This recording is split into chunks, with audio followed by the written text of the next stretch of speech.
querido, minha querida, bem-vindo, bem-vinda ao programa Em Frente. Sou o pastor Silas e estou aqui mais uma vez para falar com você a respeito da Bíblia, a palavra de Deus. E hoje nós vamos continuar falando a respeito dos profetas. Profeta hoje, Jeremias. A gente classifica também o Jeremias como sendo um profeta maior. Por que é profeta maior? Porque ele é melhor? Não. Profeta Jeremias tem 52 capítulos escritos. Por causa disso é chamado de maior. Só por isso. Além disso, ele também tem o Lamentações de Jeremias. Por causa disso, ele se tornou o profeta com o maior número de capítulos escritos, né? Porque junta esse texto do seu livro chamado Jeremias, mais o livro de Lamentações, que também é da sua autoria, e aí ele fica, embora ele fique com 57 capítulos, e Isaías tem 66, o maior conteúdo ainda continua sendo o de Jeremias. Jeremias, ele escreveu numa época bastante conturbada do povo de Deus, uma época de idolatria, de loucura, de desapego às coisas do Senhor. E ele é um profeta diferente dos outros, porque Jeremias é o único profeta que profetiza a situação e vive junto com o povo a consequência daquilo que foi profetizado. Ele é o 24º livro da Bíblia, 24º livro lá de Gênesis até aqui, foram 24 capítulos. Também, queridos, esse livro ele foi escrito ali entre os anos 570 e 585 e descreve justamente este período da história do povo de Deus, do povo de Israel. O Jeremias ele foi pregar ao povo para dizer para eles, olha, abandonem o pecado, ou senão virá consequências desastrosas. A gente vai dividir esse livro em 4 partes. A primeira parte ele vai e descreve quais são os pecados de Judá, o que seria a causa para que eles sofressem danos por causa do pecado. Queridos, e aí do capítulo 1 ao 10 ele vai estar chamando o povo e falando quais são os pecados. Jeremias ele prega por 40 anos. Foi algo muito difícil. Jeremias é um dos únicos profetas também que todo o seu trabalho não teve o resultado esperado. Qual era o resultado esperado? A conversão do povo. Mas isso não quer dizer que ele não tenha tido sucesso na sua empreitada. Por quê? O que seria sucesso para um homem de Deus? Obedecer a Deus.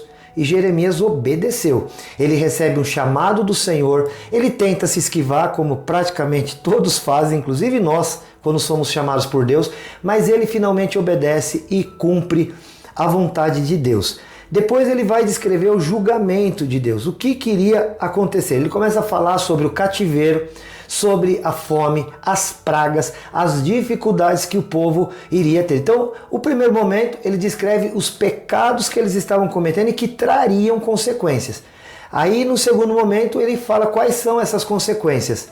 E, claro que o nosso Deus é tão amoroso e misericordioso que a terceira fase não poderia ser outra a não ser uma palavra de restauração e de esperança.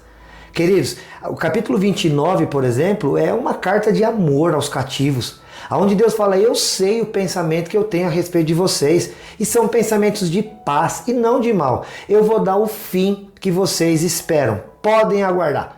E realmente Deus cumpre a sua palavra. E eles passam então o período do cativeiro, 70 anos foi o tempo que durou. 70 anos. Queridos, não é brincadeira. E claro que no meio desse caminho, outros profetas surgiram para dizer, não é bem assim, daqui 2 anos tudo se resolve. Não resolveu, porque o tempo do Senhor se cumpriu. E aí no último momento, do capítulo 40 ao 52, há a descrição da invasão, da levada ao cativeiro, e o povo lutando para não permanecer naquela condição. Alguns ficam, há um remanescente que fica em Jerusalém, e eles questionam Jeremias dizendo, o que nós fazemos? Vamos descer para o Egito? Jeremias fala, não, fica na nossa terra, porque o Egito está ainda pior no que diz respeito a toda essa questão de idolatria, abandono de Deus. O livro de Jeremias, quer dizer, é um livro bacana, bonito, é um livro da palavra de Deus.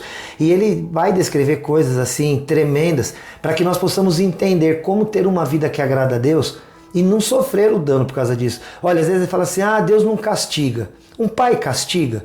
Um pai castiga. Mas qual é o motivo do castigo de um pai para com o filho? É massacrar, é dominar e fazer com que o filho sofra? Não.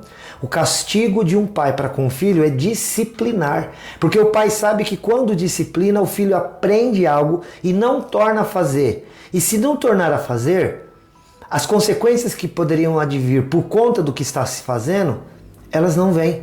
Querido, o desejo de Deus é esse. Quando um pai disciplina o filho, é para poupar o filho de coisas terríveis. O pai está vendo o filho indo colocar o dedinho na tomada. Ele dá um tapinha, não põe a mão aí. Porque o pai quer estragar o prazer do filho de experimentar o poder na tomada, levar um choque? Claro que não. O pai faz isso com qual intuito? De não deixar que o filho sofra a consequência que é pôr o dedo lá. Da mesma maneira, Deus nos repreende, nos exorta, nos aconselha e diz, não vai aí, não se mistura aqui, não age dessa maneira, cuidado com as tuas palavras, cuidado com como você está conduzindo o teu coração. E às vezes a gente pensa, Deus não quer ver a minha alegria, não quer ver a minha paz. Querido, não. Deus sabe o futuro. Ele sabe o que nos espera caso continuemos em determinadas ações, determinadas atitudes. Portanto, em nome de Jesus, não se apavore, sabe? A Bíblia fala lá em Hebreus, não fique fatigado, não fique magoado quando você sentir por Deus que você está sendo corrigido. Porque a correção segundo Deus opera a vida.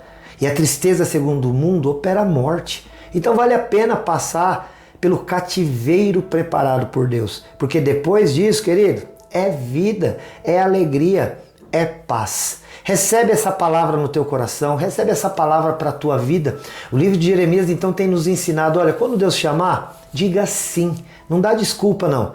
Ele vai capacitar. Também, você, se for necessário, dar uma palavra de exortação e você não fique querido por causa disso, como Jeremias não foi. Jeremias é lançado no poço, Jeremias ele sofre muitos atentados de morte, ele é preso, porque ele estava falando a verdade. Às vezes você está fazendo a mesma coisa, você está falando a verdade, você está querendo ajudar. E as pessoas não só não têm gratidão, como ainda te repreendem por estar fazendo o bem. Se você está obedecendo a Deus, continua. Porque a recompensa vem do Senhor. Tem um texto que eu gosto bastante, eu quero citar para você, em Lucas 14:14, a Bíblia diz assim, eles não têm com que te recompensar, mas recompensado serás no dia da ressurreição dos justos. Então, no nome de Jesus, confia nessa palavra, descansa no Senhor, Ele vai fazer aquilo que deseja o teu coração, mas obedece em todo o tempo. O homem mortal, a Bíblia diz, o que pode fazer? Nada. Agora, o nosso Deus, Ele pode nos coroar de alegria, de paz, de glória, nos dar muita vitória. Fica firme. Deus está olhando para você. Que Deus te abençoe poderosamente. Eu sou o pastor Silas, aqui da IPEI de Rolândia. IPEI de Rolândia fica na Santos Dumont 1075. Eu gostaria que você conhecesse ali as nossas atividades. Você pode entrar em contato com a secretaria no 43 3015 2727. Pode ir lá pessoalmente se você quiser. Na Rua Hugo Maria do Vale 422.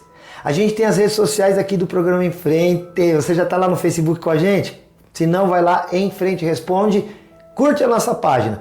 Vai lá no Instagram, Em Frente Responde, segue. E lá no YouTube, o que você deve fazer no YouTube? Você já sabe, né? Você se inscreve no canal. E ali você aciona o sininho para não perder a notificação. E a gente vai caminhar muitas vezes junto aqui, se Deus quiser. Que Deus te abençoe. Entre em contato aí no WhatsApp também, 43 99147 5007. É o WhatsApp do Em Frente. 43 99147 5007.